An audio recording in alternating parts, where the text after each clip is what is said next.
ये दोष 18, इसे प्रमाद कहते हैं, मद कहते हैं। ये निश्चित उसका पतन करा देते हैं। पहला, कर्तव्य अकर्तव्य के विषय में विपरीत धारणा होना, भारी दोष है। इसीलिए सत्संग और शास्त्र स्वाध्याय करना ही चाहिए, जरूरी है। जैसे प्राणों के पोषण के लिए अन्न जल वायु जरूरी है, ऐसे ही हमें जीवन यात्रा के लिए सत्संग जरूरी है, शास्त्र स्वाध्याय जरूरी है। मुझे क्या करना चाहिए, क्या नहीं करना चाहिए, इसका ज्ञान होना चाहिए। हम कोई पशु नहीं है, मनुष्य शरीर है। कर्तव्य अकर्तव्य के विषय में विपरीत धारणा, ये करना चाहिए, ये नहीं करना चाहिए, ऐसी उसकी कोई धारणा नहीं। जो मन में आया सो कर रहे हैं। ये क्या है? प्रमादी मनुष्य का लक्षण है। अहंकारी, मद दोष से युक्त ये पतन को प्राप्त होता है, दुख को प्राप्त होता है। दूसरा, असत्य भाषण में सुख मानना। देखो, क्या झूठ बोलने के बाद आपको जलन होती है? मैंने क्यों झूठ बोला? आपका हृदय जलता है? नहीं। तो प्रमाद स्थिति है। मद रूपी दोष के ये 18 लक्षण बता रहे हैं जो नाश कराते, पतन कराते हैं। तो झूठ एक तो बोलिए मत। कहीं ऐसा अवसर हो, किसी के प्राण बच रहे हो, किसी का बहुत मंगल हो रहा हो, तो चलो बोल देते हैं। व्यर्थ में केवल झूठे ही लेना, झूठे ही देना, झूठे ही भोजन, झूठ चबेना, व्यर्थ का प्रपंच। झूठ क्यों बोलते हो? झूठ राधा राधा राधा उचित बोलो। कई लोगों का मानना है कि झूठ के बिना व्यापार ही नहीं चलेगा। नहीं नहीं, ऐसा नहीं। आपकी मान्यता है ऐसी, लेकिन ऐसा नहीं है। आपकी मान्यता है, आपने असत्य को स्वीकार कर लिया, इसलिए ऐसा आपको अनुभव हो रहा है। आप सत्य पे चलिए, उचित मुनाफा लीजिए। सब कोई जानता है व्यापार मुनाफे के लिए किया जाता है, परिवार पोषण उसी से होता है। तो ऐसा नहीं कि उसमें आप झूठ बोलें कि कसम से कहते हैं 120 का लाए हैं, बस आपको कोई मुनाफा नहीं, 120 का दे देंगे। घर के हो आप, ले नहीं नहीं, हम 120, 110 अब इसके नीचे नहीं। अब कहां गई तुम्हारी कसम? अभी बोल लेते बेमतलब झूठ। हम कितने का लाए तुम्हें मतलब नहीं, मैं 120 का देंगे आपको, लेना हो ले, चले जाइए। हमारी दुकान में फिक्स रेट है, अली खत्म। जब लोग जान जाएंगे कि आप सत्य से चलते हो, उचित मुनाफा लेते हो, कोई मोल भाव करने वाले की जरूरत नहीं। थोड़ा ये कि बेईमानी से 150 रुपया ज्यादा आ जाएंगे, तो जाके लाखों का हिसाब बना देंगे निकलने का। ये भी तो दिमाग में रखो। वो हिसाब ऐसा बनाएंगे, लाखों रुपया दवाइयों में जाएगा। होश में, अधर्म के द्वारा कमाया हुआ धन न इस लोक में सुख देता है न परलोक में।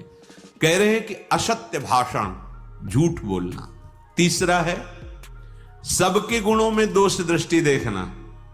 जहां किसी की बड़ाई सुनी, शुरू हो गए कमी देखना। दोष है जैसे मदिरा पीना, व्यभिचार करना, जुआ खेलना, हिंसा करना, धर्म विरुद्ध आचरण करना, ये दोष है। धर्म विरुद्ध आचरण करना, ये दोष है। इनको अपने अंदर से त्यागना है। दूसरा कोई हमारा मित्र है तो उसको सलाह दे देते हैं कि आज सत्संग में सुना है, ऐसे ऐसे दोष नहीं करने चाहिए। पर अपनी क्या वृत्ति होती है कि जो वास्तविक प्रशंसनीय है, सद्गुणी, उनमें भी दोष दर्शन करना, कहीं ना कहीं छिद्र देखना और उसको विस्तार पूर्वक वर्णन करना। जो तीसरा ये पतन का मार्ग का दोष है, सबके गुणों में दोष निकालना। चौथा, हर समय स्त्री विषयक कामना से युक्त रहना। जिधर दृष्टि जाए, जहां भी स्त्री शरीर में, बस गलत भाव से देखना। पांचवा है सदा धनोपार्जन में ही वृत्ति लगाए रखना। धनोपार्जन के लिए शारीरिक सेवा, श्रम आवश्यक है, जो आपको मिला है, लेकिन मन रखो जहां कृपा निधाना। चित्त वृत्ति प्रभु के चरणों में लगाओ। अगर चित्त वृत्ति भी धन के चिंतन में लगी, शरीर भी धन की क्रियाओं में तो फिर भोग बुद्धि रहेगी, योग बुद्धि तो रहेगी नहीं, तो मनुष्य जीवन का लाभ क्या मिला। और जब केवल धन चिंतन की वृत्ति आती है तो धर्म अंतर्ध्यान हो जाता है।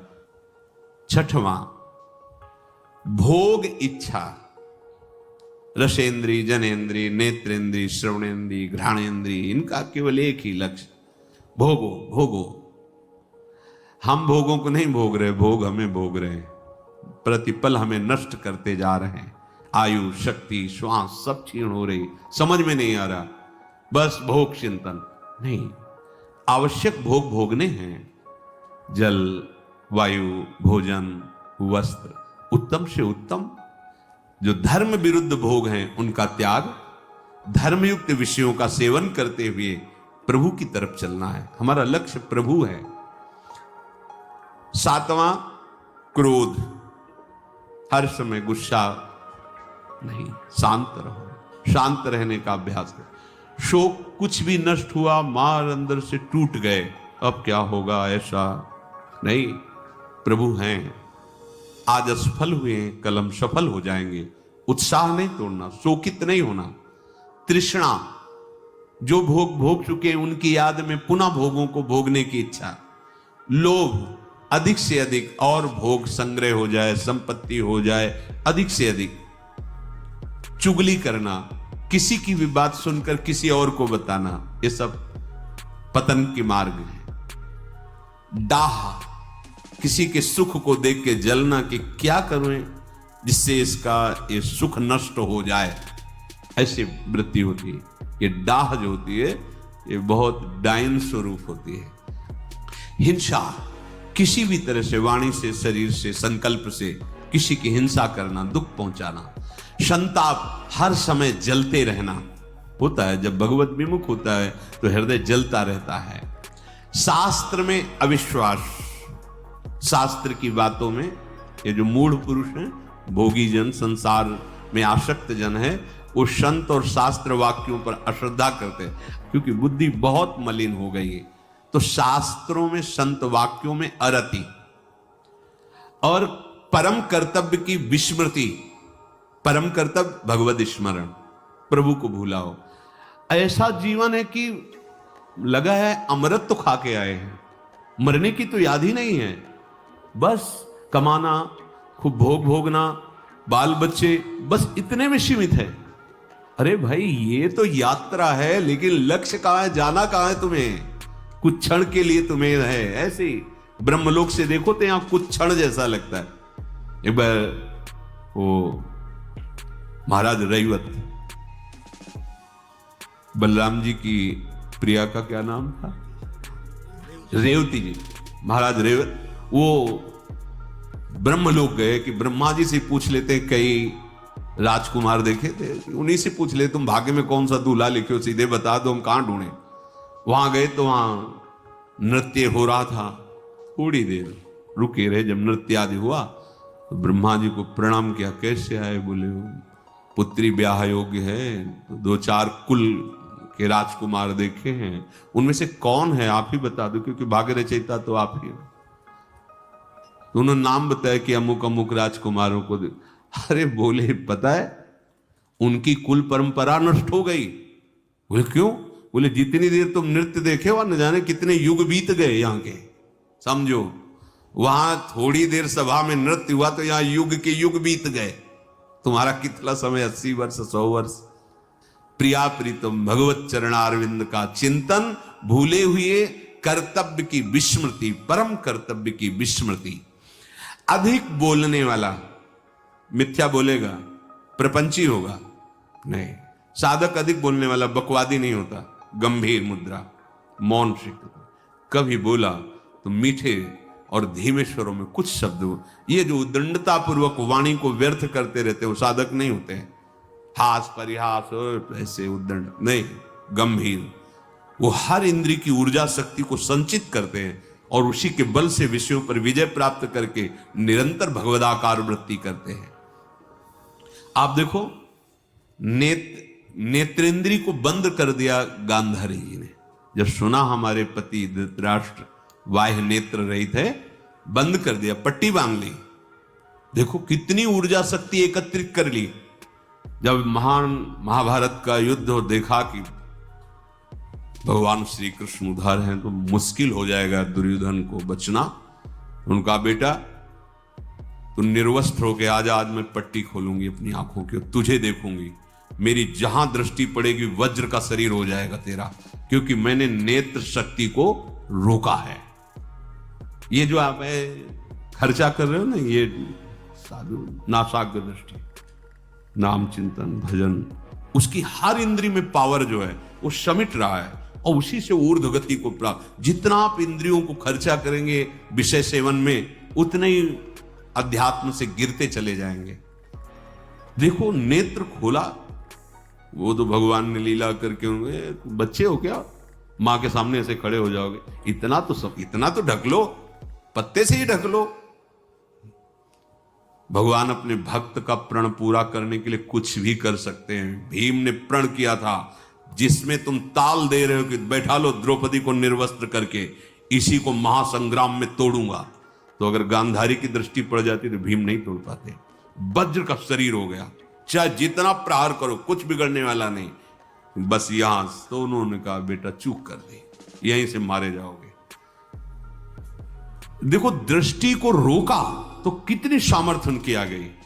पहले जैसे ऋषिजन थे, बोल दिए सहज में कि ऐसा ही होगा, वैसा ही होगा, क्योंकि वो कभी झूठ नहीं बोलते, कभी वाणी को व्यर्थ नहीं बोलते, क्योंकि उनकी जितनी वाणी की सामर्थ्य है वो सब संचय करते थे, सत्यवादी थे, निरंतर मंत्राकार वृत्ति रहती थी, तो उनकी वाणी सत्य होती थी, उनका निर्णय सत्य होता था, उनका दर्शन सत्य होता था, उनकी चेष्टाएं सत्य होती थी। यहां कह रहे कि जो अधिक बकवादी है, बहुत सावधान। उपासक चाहे स्त्री शरीर हो चाहे पुरुष शरीर, सबसे ज्यादा वाणी से अपराध होता है, इसको मौन रखिए। आवश्यक है तो उत्तर दीजिए, नहीं तो मौन शांत। फिर आप देखिए आपके मंत्र में बार बार वृत्ति। ये तो जो भजन करते हैं, देखो आप जब में आपकी जब रुचि होगी तो बोलने की इच्छा नहीं होगी। अगर आप बोलना भी चाहोगे तो एक जलन होगी, ये क्रम रुक जाएगा जो चल रहा है। और अगर बोल पड़े और थोड़ी देर रुचि ले ली तो आप देखोगे मंत्र उसमें विक्षेप पड़ रहा है, वो रुक भी सकता है। बहुत सावधान। हम बोले तो भगवत चर्चाया हित सत्य प्रिय बात बोले, आवश्यक हो तो नहीं अपना नाम चलाएं, खूब सेवा करो, शरीर से खूब सेवा करो। ये जो लोग कहते हैं काम करते हुए भजन नहीं होता, अभ्यास ठीक नहीं है इसलिए ऐसा है। खूब सेवा होती, खूब सेवा, सुबह से लेकर के शाम तक खूब सेवा करते रहो, पर भजन निरंतर चलता रहता है। भजन में ऐसी त्रुटि नहीं होती कि हमारी सेवा करते समय भगवत विस्मृति हो जाए, नहीं, अभ्यास की कमी के कारण। तो अपने को बड़ा समझना, अपने को श्रेष्ठ समझना, जिसमें ये दोष 18 हैं, वो पुरुष निश्चित पतन हो जाएगा, निश्चित। वो जिसे नाश शब्द कहते हैं, नाश का मतलब होता है स्मृति का नाश, आनंद का नाश, उन्नति का नाश, जो आपको मानव देह में परम लाभ मिलना था उससे अपतित हो गए। तो पहला है कर्तव्य अकर्तव्य के विषय में विपरीत धारणा, दूसरा है असत्य भाषण, तीसरा है गुणों में दोष दृष्टि, चौथा है स्त्री विषयक कामना का ही चिंतन करना, पांचवा है सदा धनोपार्जन में ही लगे रहना, छठा है भोग इच्छा, सातवां क्रोध, आठवां शोक और नवां तृष्णा, 10वां लोभ, 11वां चुगली करने की आदत, 12वां डाह, 13वां हिंसा और 14वां संताप, 15वां शास्त्र में अरति और 16वां परम कर्तव्य की विस्मृति, 17वां अधिक बकवादी और 18वां अपने को सबसे श्रेष्ठ मानना। इन 18 दोषों से अपने को बचाकर अपनी उपासना को परिपक्व करे। भजन करना कठिन, करके बचाना कठिन, बचा के पचाना कठिन। पच जाए तो सिद्ध पुरुष हो जाए, भगवत साक्षात्कार हो जाए। पहले त्रिगुण के रचे हुए तीनों देह, तीनों लोक, इनसे राग रहित होना, ये बड़ा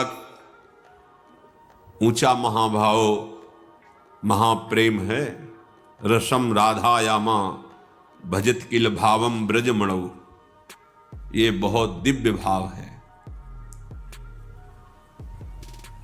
इसका बड़े बड़े महापुरुष जन भावना भी नहीं कर सकते, ऐसा एकांतिक रस वृंदावन का है। वैकुंठाधिपति भगवान नारायण, उनके पार्षदों का अपार वैभव सुख यहां के सखा भाव वालों को भी नहीं रुचता है। ब्रज के सखा भाव वालों को भी वैकुंठाधिपति का वो महाऐश्वर्य महामहिम रुचता नहीं। फिर आगे वात्सल्य और कांता भाव तो कहना ही क्या है, फिर ये तो महामाधुर्य रस है, महाप्रेम, परम आनंद मोद। तो जिसके हृदय में सत्संग से बात बैठ गई कि तीनों लोकों में कहीं नित्य सुख नहीं है, अनित्य माया रचित, माने दिखावा, दिखाई दे रहा है नहीं। यहां से लेके ब्रह्मलोक, आ ब्रह्म स्तंभ पर्यंतम सर्वम मायामयम जगत। मां माने नहीं, या माने जो है नहीं वो दिखाई दे रहा है, जो है उसे ढक दिया, इसी का नाम माया है। आ ब्रह्म स्तंभ पर्यंतम, तिनके से लेके ब्रह्मलोक तक, स्थूल सूक्ष्म कारण तीनों देह ये त्रिगुणात्मिका प्रकृति से ही प्रभावित है। उपासक जब इस कोटि का चिंतन करता है कि तीनों लोकों के भोग सुखों का त्याग विश्ववत, ब्रह्मादि के भोग सब विषम लागता है, और तीनों देहों से अपनापन खत्म, स्थूल सूक्ष्म अंतःकरण आदि कारण स्वभाव। ये बहुत बड़ी बात हो गई उपासना की। ये इसीलिए गुरु कृपा, रसिकों की कृपा, श्री जी की कृपा मनाई जाती है। तीनों शरीरों से राग रहित होना बहुत कठिन है। यद्यपि कहीं कोई बंधन नहीं, हम ही ने स्वीकार किया है, अस्वीकृति होना बहुत कठिन है। स्वीकृति हो गई, मैं स्त्री हूं, मैं पुरुष हूं, मैं गोरा हूं, मैं काला हूं, आदि आदि। स्वीकृति हो गई मन में तदात्म, बुद्धि का निश्चय, मन का संकल्प विकल्प, चित्त का चिंतन, अहम का कर्ता भोक्ता भाव, स्वीकृति, ये मैं ही हूं, मेरा स्वभाव, ये हमारी गलत स्वीकृति हुई है। स्थूल में, सूक्ष्म में, कारण में हमारी गलत मांगे, इंद्रियां मन करने लगे कि बाह्य भोगों में परमानंद है, ये भ्रम बैठ गया।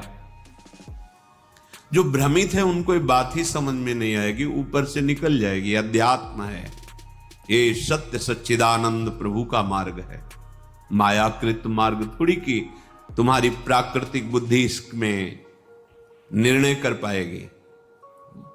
जब तक भजन के द्वारा असाधनों का त्याग करके ये अंतःकरण पवित्र नहीं हुआ, तब तक इस बात की सोच भी नहीं आएगी हृदय में। पर बड़े भाग्यशाली हैं अपने लोग कि अपने को कथन श्रवण करने का सौभाग्य मिल रहा है। श्रीपाद कह रहे हैं, प्रकृत्यंतम गत्वा जड़ मनृत दुखात्म शकलम। अनृत माने झूठा, जितना कुछ ये रचना है ये सब मिथ्या है। वेद भी कहते हैं, उपनिषद भी, ब्रह्म सत्यम जगन मिथ्या। भगवान शिव भी कहते हैं, उमा कहूं मैं अनुभव अपना, सत हरि भजन जगत सब सपना। ये अनृतम झूठा है।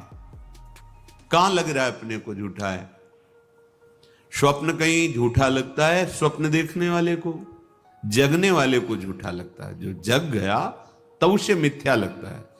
तो जिसके हृदय में शुद्ध सच्चिदानंद ज्ञान का प्रादुर्भाव हुआ, वो देख रहा है कि ये संपूर्ण जगत सत्य है, इसमें तो ब्रह्म, और ये जो नानात्व तो है ये भ्रम है, ये झूठा है। ये जड़ अनृतम दुखात्म शकलम, इसका जितना तुम चिंतन करोगे तुम्हारी बुद्धि में जड़ता आने लगेगी। प्रभु के नाम का, प्रभु के रूप का, लीलाओं का, गुण का, धाम का चिंतन करोगे, दिव्यता आने लगे। नाम जपत आई सब सोई, देव सुबुद्धि कृपा करि मोहि। जैसे जैसे नाम जप करोगे सब ज्ञान प्रकट होने लगेगा। भगवद आश्रित होकर नाम जप करते हुए असाधनों का, धर्म विरुद्ध आचरणों का त्याग, तो पवित्र बुद्धि से फिर ये बात आपको समझ में आएगी। संपूर्ण जगत कैसा है? दुखात्म सकलम। भगवान कह रहे दुखालयम अशाश्वतम। जो भगवान बोल रहे हैं, महापुरुषों को वही अनुभव हो रहा है। पवित्र बुद्धि है, हमारी अपवित्र बुद्धि है तो हमें शरीर अच्छा लगता है, शरीर के भोग अच्छे लगते हैं, शरीर संबंधी प्राण प्रिय लगते हैं। ऐसा लगता ही नहीं कि मरना है, जाना है यहां से। हम यहां जो करने आए हैं वो कर नहीं रहे, जो नहीं करना चाहिए वो कर रहे हैं। तो मृत्यु की बात सोचते ही भयभीत हो जाओगे। देखो अंदर बातें बनाना अलग बात है, अहंकार से कुछ भी बोल दो, लेकिन एकांतिक हृदय में चिंतन करके देखो मरना है, कैसा लगता है? भयभीत हो जाओ।